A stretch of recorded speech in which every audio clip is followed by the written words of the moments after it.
Friends good morning. Stations and places में आप सभी लोगों का वेलकम करता हूं आपके अपने इस यूट्यूब के चैनल में। आज के इस वीडियो में आप लोगों के लिए झांसी कानपुर रूट पर डबलिंग और इलेक्ट्रिफिकेशन का अपडेट लेकर आए हैं, कालपी रेलवे स्टेशन से भीमसेन जंक्शन रेलवे स्टेशन तक। इस वीडियो को राजेश साहब ने बनाकर भेजा है। राजेश साहब बहुत बहुत शुक्रिया आपका, थैंक यू सो मच, बहुत बहुत धन्यवाद आपका। आपकी वजह से झांसी कानपुर डबलिंग और रेल इलेक्ट्रिफिकेशन का अपने सब्सक्राइबर व्यूअर्स को अपडेट दे पा रहे हैं। यहाँ से अगर आप लोग नज़र डालें तो देख सकते हैं ट्रैक बिछाने का काम कर लिया गया है। मास्ट भी 90 डिग्री पर यहाँ पर सेट कर लिए गए हैं, लेकिन उनमें अभी ब्रैकेट्स, क्लिप्स, होल्डर्स वगैरह नहीं लगाए गए हैं। हर बार की तरह हम इस बार भी राजेश साहब की मदद से झांसी कानपुर रूट पर डबलिंग और रेल इलेक्ट्रिफिकेशन का अपडेट दे रहे हैं। जिस ट्रेन से राजेश साहब सफ़र कर रहे हैं ये LTT Sitapur superfast express train है 12107 नंबर की। तो यहाँ पर गौर कीजिए तो ट्रैक लगभग तैयार, पूरी तरह से कंप्लीट। मास्ट भी 90 डिग्री पर सेट है, बस वायरिंग और ब्रैकेट्स वगैरह लगाने का काम बचा हुआ है। तो जैसा कि मैंने आप लोगों को पिछले वीडियो में ही बताया था, पूरी डिटेल से जानकारी भी दी थी। यहाँ पर देख सकते हैं तो कालपी रेलवे स्टेशन आ रहा है, और पिछले वीडियो में डिटेल से जानकारी ये भी दी थी। मैंने आप लोगों को बताया था कि टारगेट बढ़ा दिया गया है, जून 2023 रखा गया है। यहाँ पर देखिए किस तरह से क्रॉस ओवर वगैरह बनाए जाएंगे, ट्रैक बिछाया जाएगा। कालपी रेलवे स्टेशन आ रहा है, यहाँ पर बैलास फैला लिया गया है, लेकिन अभी तक ट्रैक नहीं बिछाया गया है आउटर से। और यहाँ पर ये देखिए मालगाड़ी भी खड़ी हुई है, ऑयल टैंकर वाली मालगाड़ी। 206 किलोमीटर का सेक्शन है झांसी से कानपुर के बीच में।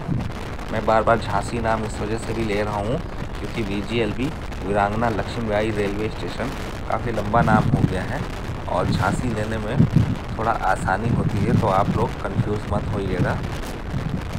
और हमारी ट्रेन देख सकते हैं कालपी से नॉन स्टॉप गुजर रही है, और जो यहाँ पर यमुना नदी है उसके ऊपर जो ब्रिज बनाया जा रहा है, तो यहाँ पर अभी आउटर में ट्रैक नहीं बिछाया गया है। जबकि आप देख सकते हैं जो यहाँ पर पुल बना हुआ है, तो पुल के ऊपर यानी ग्राइंडर के ऊपर ट्रैक बिछाने का काम कर लिया गया है, लेकिन ट्रैक के बाहर का काम अभी नहीं हुआ है। तो एक छोटी सी झलक हमने आप लोगों को पुल की दिखाई। अब आगे भी देखिएगा तो आगे भी अभी आप लोगों को यहाँ पर नज़र डालिएगा तो ट्रैक नहीं बिछाया गया है, बैलास्ट फैला लिया गया है, स्लीपर डालने जाने की देरी है। रेल इलेक्ट्रिफिकेशंस की बात करें अगर डबलिंग के लिए, तो मास्ट लगा लिए गए हैं, ब्रैकेट्स वगैरह अभी नहीं लगाए गए हैं। तो उसरगांव से चौराह तक जो 16 किलोमीटर का सेक्शन है कालपी होते हुए, तो वहाँ तक ट्रैक बिछा लिया गया है। और वहीं जो सेक्शन जहाँ पर अभी इसके ठीक पहले यमुना नदी पर जो पुल बन रहा है, तो 1 किलोमीटर का सेक्शन अभी वो बचा हुआ है। तो 16 किलोमीटर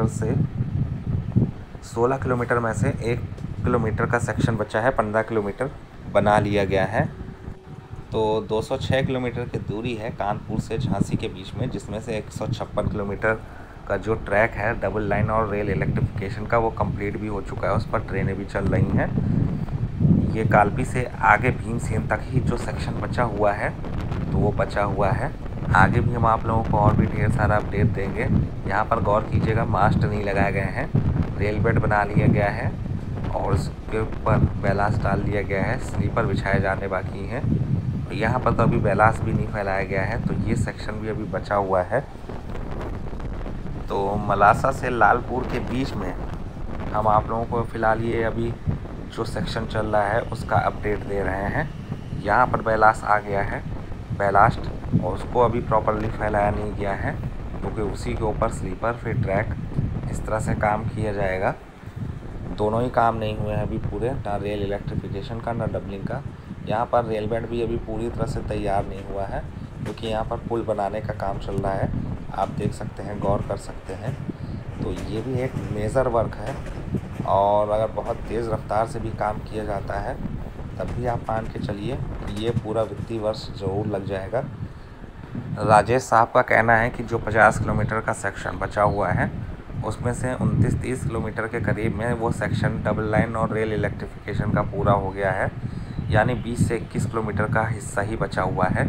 और चूँकि जैसे मैंने आप लोगों को यहाँ पर स्थिति देखी है, तो यहाँ पर रेल बेड तैयार है, कुछ 90 डिग्री पर सेट है, कुछ नहीं सेट है, तो इनको भी सेट किया जा रहा है। और मैंने आप लोगों को बताया कि जो टारगेट रखा गया है RVNL ने वो जून 2023 रखा है। पहले जो टारगेट रखा गया था वो जून 2022 रखा गया था। बहुत ही महत्वपूर्ण सेक्शन है डबल लाइन का, कानपुर से झांसी के बीच में, और बहुत ही जल्दी ही से पूरा हो जाना चाहिए था। लेकिन ये प्रोजेक्ट लगभग आप मान के चलिए फिर भी 3 से 4 साल देरी से हो रहा है। और चूँकि इतना बड़ा सेक्शन है और बड़े महानगरों को जोड़ता है यूपी के खास स्टेशनों को, तो ये सेक्शन काफ़ी समय पहले ही पूरा कर लिया जाना चाहिए था। लेकिन रेलवे की लेट लतीफ़ी, आप लोगों को मालूम है कि जहाँ कहीं भी प्रोजेक्ट चल रहे होते हैं वहाँ अक्सर ये लोग लेट लतीफ़ी ही करते हैं। RVNL ने पहले जो टारगेट रखा था वो जून 2022 फिर बढ़ाया जून 2023। इसके पहले भी मैंने आप लोगों को बताया था कि टारगेट पे टारगेट बढ़ाए जा रहे हैं। कई कंपनियों को इस पर ब्लैक लिस्ट भी किया गया क्योंकि समय से काम नहीं कर रही थी, और फिर नई कंपनियों को भी लाया गया। उसके बाद थोड़े से काम में रफ्तार आप लोगों को देखने को मिली, जैसा कि अब देखने को मिल रही है। फिर भी जो काम की रफ्तार है वो काफ़ी धीमी है, क्योंकि अगर तेज़ रफ्तार से काम किया जाए तो फिर भी आप मान के चल सकते हैं इस साल के अंत तक काम पूरा किया जा सकता है। तो देख सकते हैं फ्रेंड्स, पमन रेलवे स्टेशन आ गया है। प्लेटफॉर्म भी नया बनाया जा रहा है, ट्रैक भी बिछाया जाएगा यहाँ पर। तो डबल लाइन में यही फ़ायदा मिलता है कि जो हॉल्ट होते हैं वो भी स्टेशन हो जाते हैं, नए ट्रैक बनाए जाते हैं, नए प्लेटफॉर्म्स बनाए जाते हैं। हालांकि ये हॉल्ट नहीं है, पहले ही स्टेशन था। और जो स्टेशन होते हैं उनमें भी तरक्की हो जाती है, उनकी संरचना में परिवर्तन हो जाता है, यात्री सुविधाएं बढ़ जाती हैं। डबलिंग को ध्यान में रखते हुए पमन रेलवे स्टेशन स्किप कर रही है हमारी ट्रेन धीमी रफ्तार से। घास फूस भी बहुत ज़्यादा है यहाँ पर, और आने वाले समय में इसको भी सब हटाया जाएगा, घास फूस को बिल्कुल साफ़ किया जाएगा, क्योंकि ट्रैक भी बिछाया जाना है। तो पमन रेलवे स्टेशन स्किप कर रही है। और अगर किसी स्टेशन का नाम मैं गलत बोल गया हूँ तो उसके लिए क्षमा, क्योंकि सभी स्टेशनों का ज्ञान नहीं है, और हो सकता है कहीं क्लिप्स आगे पीछे भी हो गई हों, लेकिन फिर भी बहुत ध्यान रखा गया है सभी क्लिप्स को ऑर्डर में लगाने का। और इसके अलावा पूरी सावधानी भी बरती गई है कि सब कुछ ठीक तरह से बोला गया हो, कुछ भी इसमें गलत जानकारी नहीं दी गई हो। तो यहाँ पर देख सकते हैं रेल बेड तैयार पूरा, और स्लीपर भी रखे हुए हैं, लेकिन अभी तक ट्रैक नहीं बिछाया गया, मतलब स्लीपर प्रॉपरली नहीं लगाया गया है, जिसकी वजह से ट्रैक नहीं बिछाया गया है। यहाँ पर रेल इलेक्ट्रिफिकेशन से संबंधित कोई भी काम नहीं हुआ है, गौर कीजिएगा आप लोग। तो हम आप लोगों को डबलिंग और रेल इलेक्ट्रिफिकेशन दोनों का ही बहुत ही अच्छा अपडेट दे रहे हैं राजेश साहब की बदौलत। और हर बार की तरह उन्होंने भी इस बार ही वीडियो बनाकर भेजा है, क्योंकि पिछले कई महीनों से राजेश साहब ही हमें वीडियो बनाकर भेजते हैं, और आप भी उनका शुक्रिया ज़रूर अदा कीजिएगा, क्योंकि उन्हीं की बदौलत हम आप लोगों को पिछले काफ़ी समय से झांसी कानपुर रूट पर डबलिंग और रेल इलेक्ट्रिफिकेशन का अपडेट देते आ रहे हैं।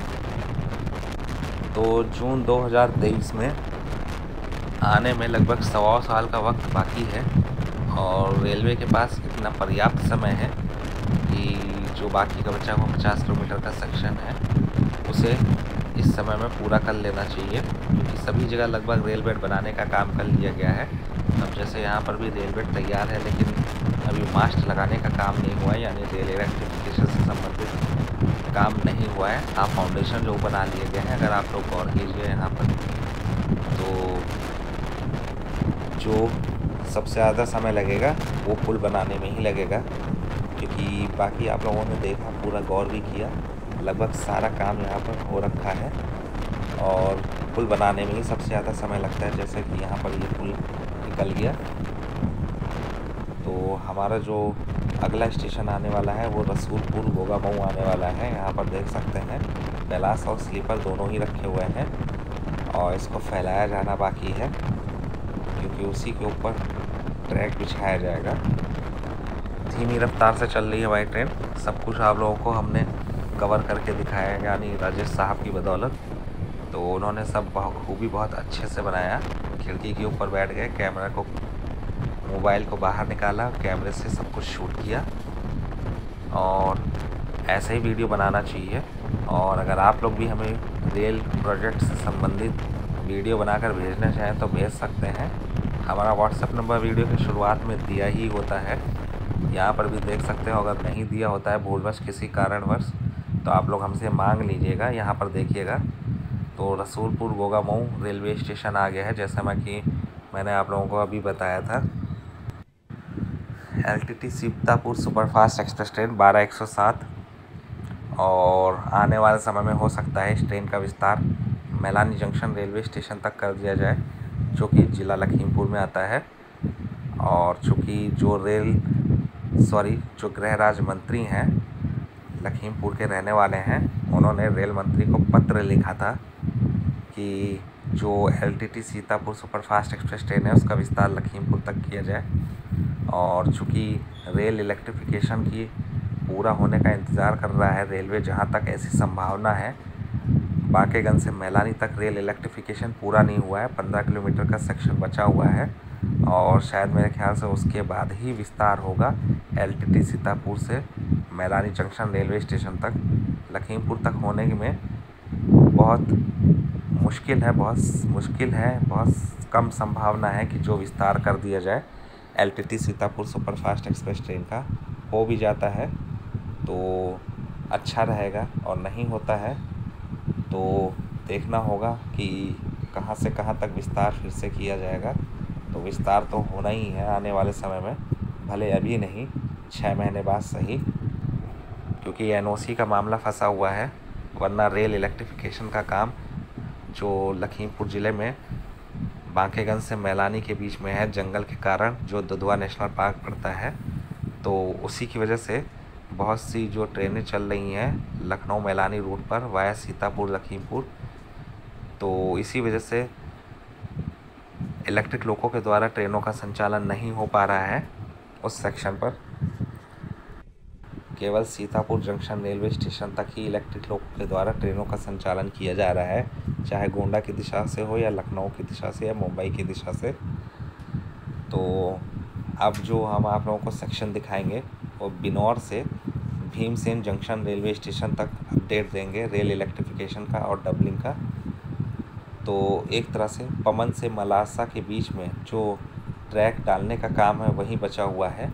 बाकी जो हमने जैसा कि आप लोगों को बताया 50 किलोमीटर में से लगभग 29-30 किलोमीटर का जो सेक्शन है वो डबल लाइन का कंप्लीट हो गया है और 20-21 किलोमीटर का ही सेक्शन बचा हुआ है। तो यहाँ पर देख सकते हैं पमन से आगे। इसके अलावा राजेश साहब के अनुसार पमन से भीमसेन तक लगभग 14 किलोमीटर का जो सेक्शन है डबल लाइन का वो पूरा कंप्लीट हो गया है। यहाँ पर देख सकते हैं वही हिस्सा आप लोगों को दिखा रहे हैं। तो भीमसेन तक जो रेल इलेक्ट्रिफिकेशन और डबलिंग का काम है वो कंप्लीट कर लिया गया है बाकायदा।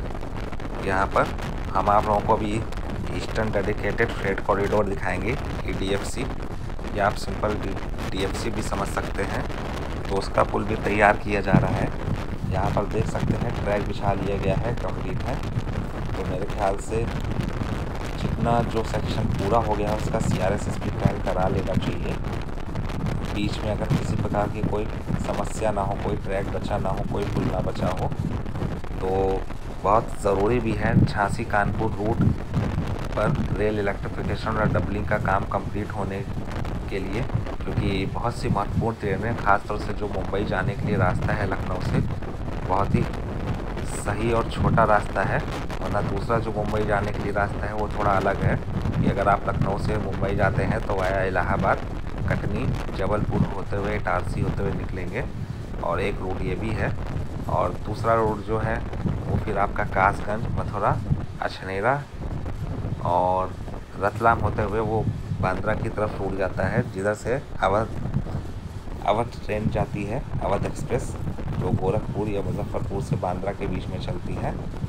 तो यहाँ पर भी देख सकते हैं फ्रेंड्स, तो कई ट्रेनों को इस रूट पर डाइवर्ट किया जाएगा आने वाले समय में, और ट्रेनों का ट्रैफिक बढ़ेगा ज़रूर, लाजमी है, क्योंकि अभी यहाँ पर सिंगल ही लाइन थी, अब डबल लाइन का काम कंप्लीट हो रहा है। और वहीं अगर झांसी, बीना, मथुरा की बात करें तो वहाँ डबल लाइन की जगह ट्रिपल लाइन हो रही है। तो वो थोड़ा सा सेक्शन ज़रा तरक्की कर रहा है इस सेक्शन के मुकाबले। तो हमारी train Bhimsen junction railway station पर पहुंच रही है। तो चलिए दिखाते हैं आप लोगों को उसका व्यू। तो देख सकते हैं ये भीमसेन जंक्शन रेलवे स्टेशन पर जो यार्ड है, गुड्स यार्ड माल गोदाम के लिए, तो ये कंप्लीट कर लिया गया है। ट्रैक बिछाने का काम चल रहा है बाकायदा। ट्रैक के बीच में अभी तक बैलास नहीं भरी गई है, थोड़ी सी अभी ये जो काम है ये अधूरा बचा हुआ है। बाकी जो प्लेटफॉर्म है काफ़ी चौड़ा वो बना लिया गया है यहाँ पर। तो फ़िलहाल अब उम्मीद करते हैं कि जो कानपुर झांसी डबलिंग और रेल इलेक्ट्रिफिकेशन है उसके टारगेट को आगे नहीं बढ़ाया जाएगा और किसी प्रकार की लेट लतीफ़ी नहीं होगी। जो टारगेट जून 2023 रखा गया है वो तय समय में काम पूरा कर लिया जाएगा। और यही रेलवे वाले अपेक्षा भी कर रहे हैं, RVNL रेल विकास निगम लिमिटेड। तो ढेर सारी यहाँ पर JCB, इसके अलावा मशीनें यहाँ पर खड़ी हुई हैं और देख सकते हैं बैलास का ढेर, स्लीपर का ढेर भी यहाँ पर लगा हुआ है। तो चलिए EDFC का थोड़ा सा व्यू दिखाते हैं आप लोगों को। यहाँ पर देख सकते हैं, ये देखिए। तो भीमसेन से जो EDFC यानी कि ईस्टर्न डेडिकेटेड फ्रेट कॉरिडोर है उनको ये थोड़ा सा सेक्शन जोड़ता है और जो गर्डर्स डालने का काम है EDFC पर दोनों, खासतौर से कानपुर से खुर्जा की तरफ जाने वाले रूट पर वो गर्डर्स लॉन्च कर दिए गए हैं। यहाँ पर थोड़ी सी एक नज़र डालिएगा, ये देखिए गर्डर्स। उम्मीद करता हूँ आप लोगों को दी हुई जानकारी और ये लेटेस्ट वीडियो पसंद आया होगा। वीडियो अगर पसंद आया तो वीडियो को लाइक जो कीजिएगा, चैनल को सब्सक्राइब कीजिएगा, दुआओं में याद रखिएगा, अपना ख्याल रखिएगा। अगले वीडियो में मिलेंगे एक नई अपडेट, एक नई जानकारी के साथ।